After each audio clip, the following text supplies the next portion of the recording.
இங்க இவரோட ஒய்ஃபுக்கு பிரசவ வலி வந்து ஹாஸ்பிட்டல்ல அட்மிட் பண்றாங்க. அங்க அவங்க பிரசவ வலியில துடிச்சிட்டு இருக்காங்க. இங்க இவரு ஆம்பளை புள்ள தான் வேணும்னு கடவுள்கிட்ட வேண்டிட்டு இருக்காரு. ஆனா இவருக்கு பிறந்தது பொம்பளை புள்ள. சரி, ரெண்டாவதா பிறக்கிற குழந்தையாச்சு ஆம்பளை பையனு பார்த்தா அந்த குழந்தை பொம்பளை புள்ளையா பிறக்குது.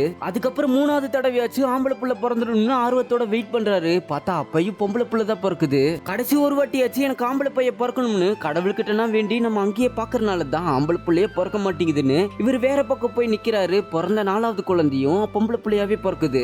இந்த ஆளு எனக்கு பிள்ளைகளும் வேணாம் பொண்டாட்டி வேணாம் சொல்லிட்டு துபாய்க்கு கிளம்புறாரு. கடைசியா ஒரு முறை ட்ரை பண்ணலாம்னு 4 குழந்தை பிறந்த அப்புறமும் பையன்தா வேணும்னு ஒய்ஃப் நரமாசமா இருக்கும்போது விட்டுட்டு போறாரு. அந்த 5வது குழந்தை பிறக்கும் போது பிரசவாடுக்கு வெளியில ஃபேமிலில இருந்து ஒருத்தர் கூட காணோம். எல்லாரும் அங்க இருந்தா ராசி இல்லைன்னு சொல்லிட்டு கீழே படியில வெயிட் பண்ணிட்டு இருக்காங்க.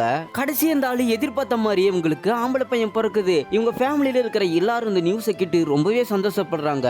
வெளிநாட்டுல இருக்கிற ஹீரோக்கு கால் பண்ணி விஷயத்த சொல்றாங்க. ஆனா ஹீரோட ஒய்ஃப் தொடர்ந்து 5 குழந்தை பெத்துக்கிட்டதுனால கொஞ்ச நேரத்திலேயே இறந்து போயிடுறாங்க.